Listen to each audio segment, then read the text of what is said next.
तुम्हालाही सतत पित्त, उष्णतेचा त्रास होतोय, जळजळ होते आणि यासाठी अनेक उपाय करून गोळ्या औषधं घेऊन तुम्ही दमला असाल तर आजचा हा व्हिडिओ तुमच्यासाठी आहे. नमस्कार, मी डॉक्टर क्षितिजा सिंपल आयुर्वेदच्या नवीन एका भागामध्ये तुम्हा सर्वांचं मनापासून स्वागत. शरीरातील पित्त, उष्णता वाढली की त्याच्याने जळजळ, मग ती छातीमध्ये, डोळे, तळहात, तळपायांची, लघवी, शौचाच्या ठिकाणी जळजळ होणं, आंबट, करपट ढिकरा येणं, पोट नीट साफ होत नाही, त्वचेच्या समस्या व्हायला लागतात, खाज येणं, पिंपल्स, बेंड येणं, तोंडाला, घामाला दुर्गंधी येते आणि बरेच जण असा पित्ताचा त्रास झाला की गोळी खाण्याची सवय लागलेली असते. पण गोळीने काय होतं बघा, एकतर तात्पुरता तुम्हाला आराम मिळतो आणि कंटिन्यू तुम्ही बरेच दिवस जर का अशा गोळ्या खात असाल तर त्याच्याने जे खराब झालेलं, वाढलेलं पित्त आहे आपल्या शरीरातलं ते बाहेर पडून जाणं गरजेचं असतं. पण गोळीने ते तसं शरीरामध्ये दाबलं जातं, तसं शरीरामध्ये साठत गेलं की एक दिवस भयानक प्रचंड असा पित्ताचा त्रास जो आहे तो व्हायला लागतो, किंवा मग ह्या गोळीनी आपल्या अन्न पचनासाठी आवश्यक असणारं पाचक पित्त त्याचं सिक्रेशन सुद्धा बंद केलं जातं आणि मग पेशंट तक्रार करतात की काहीही खाल्लं तरी पचत नाही, पित्तच होतं, आंबट करपट ढेकरा येतात, आम्ल पित्तामध्ये नंतर त्याचं रूपांतर होतं. तर अशा वेळेला गोळ्या किंवा औषध नाही तर आहार हेच औषध. आहार बदला, तुम्हाला 100% तुमचं पित्त, उष्णता जी आहे ती कमी होणार आहे. तर आजच्या या भागामध्ये पित्त, उष्णता कमी करण्यासाठीचे 9 पदार्थ असे पदार्थ आहेत जे सहज, स्वस्त आपल्या सर्वांच्या घरामध्ये उपलब्ध आहेत, सर्वच जण खाऊ शकतात. तर ते कधी कसे खायचे, तसंच आयुर्वेद शास्त्राच्या ग्रंथांमध्ये सांगितलेलं पित्ताचं सर्वश्रेष्ठ औषध ते सुद्धा अगदी तुमच्या घरामध्येच उपलब्ध आहे. तर ते कोणतं, कसं घ्यायचं याची पूर्ण माहिती पाहणार आहोत. व्हिडिओ शेवटपर्यंत पहा, अतिशय माहितीपूर्ण व्हिडिओ आहे, शब्द न शब्द यातला महत्वाचा आहे. आणि हो, छोटीशी विनंती असेल, चॅनलवर नवीन आहात, अजूनही सबस्क्राईब केलेलं नसेल तर लगेच करून ठेवा, ज्यामुळे अगदी मोफतपणे आमच्या अशाच नवनवीन आरोग्यविषयक व्हिडिओचे अपडेट्स त्वरित तुमच्यापर्यंत पोहोचत राहतील. तर सगळ्यात पहिला महत्वाचा पदार्थ म्हणजेच मनुके. आंबट गोड चवीचे, गुणाने थंड असणारे मनुके हे आयुर्वेदामध्ये मृदू विरेचक सांगितलेले आहेत. म्हणजेच पोट साफ करून शरीरातील अतिरिक्त पित्त, उष्णता बाहेर काढणारे. खाण्याची पद्धत खूप महत्वाची. रात्री जेवणानंतर एक साधारण तासभर पाण्यामध्ये भिजवलेले किमान 10 ते 15 काळे मनुके जे आहेत तर ते बियासकट चावून खायचे आहेत. खूप चांगला फायदा होतो, झोप सुद्धा याच्याने चांगली लागते आणि सकाळी पोट सुद्धा साफ होतं. दुसरा महत्वाचा पदार्थ, ज्याला की पृथ्वीवरील अमृत असं म्हटलेलं आहे, ते म्हणजेच ताक. तर ज्यांचं पोट साफ होत नाही, शौचाचे खडे तयार होतात, तर अशांनी ताकाचं आवर्जून सेवन केलं पाहिजे. पोटामध्ये जंत असतील तरी सुद्धा ताक खूप उपयुक्त आहे. फक्त ते ताजं घरी बनवलेलं, फारकार फ्रीजमध्ये न ठेवलेलंच ताक घ्यायचं आहे.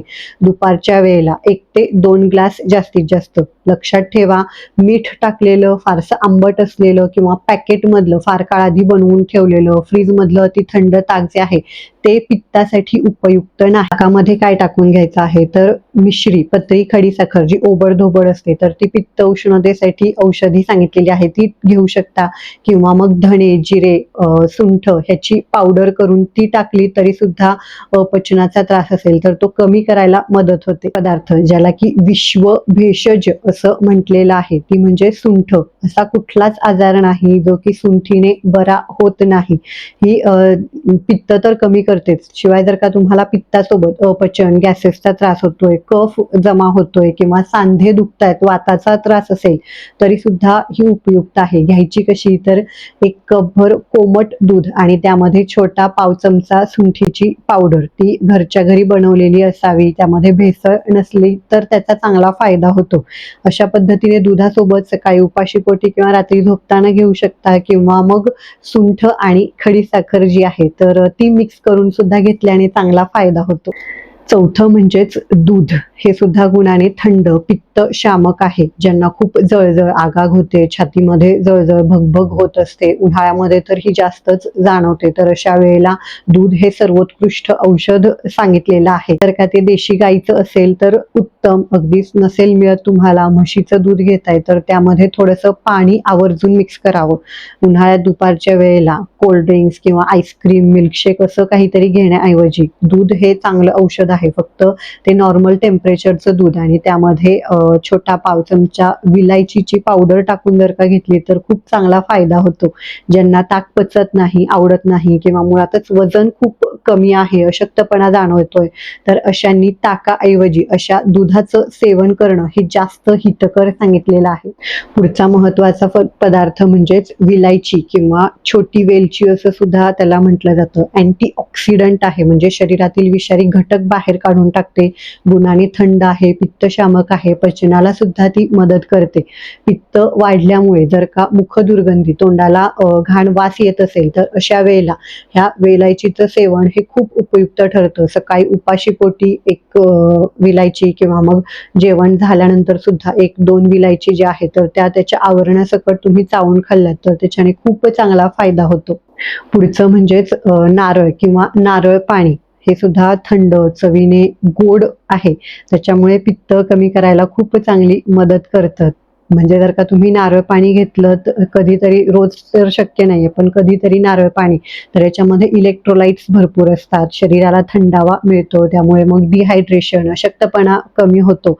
आणि इतर वेळेला तुम्ही ओला किंवा सुका नारळ म्हणजे शेंगदाण्याचं कूट घेण्याऐवजी तुम्ही अशा पद्धतीने नारळ जर का आहारामध्ये जास्तीत जास्त ठेवला, तुम्हाला पित्त उष्णतेचा त्रास असेल तर खूप फायदा होतो. म्हणजे तुम्ही असाच एक नारळाचा खोबऱ्याचा तुकडा खडीसाखरेसोबत खाऊ शकता किंवा त्याची चटणी बनवून किंवा भाजीमध्ये सुद्धा मसाल्याऐवजी हे वापरलं तर चांगला फायदा होतो. म्हणजेच आवळा. त्रिदोष शामक, वात, पित्त आणि कफ तीनही दोष कमी करणारा सांगितलेला आहे. गुणाने थंड आहे, तसंच अँटीऑक्सिडंट प्रॉपर्टीज आहेत. रसायन म्हणजेच म्हातारपण दूर ठेवणारा म्हणून सुद्धा आवळा हा आयुर्वेदामध्ये श्रेष्ठ सांगितलेला आहे.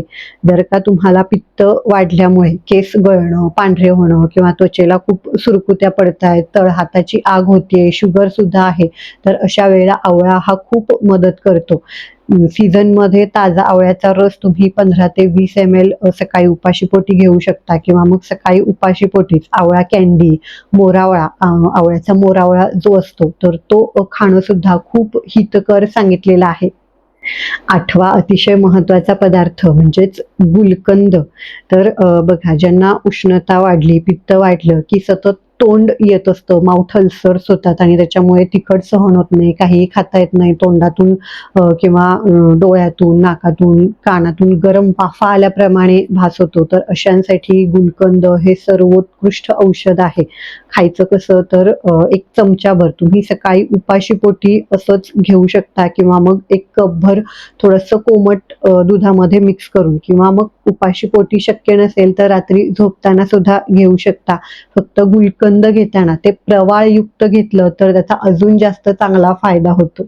9वा शेवटचा पण अतिशय महत्वाचा पदार्थ म्हणजेच कोथिंबीर किंवा धणे.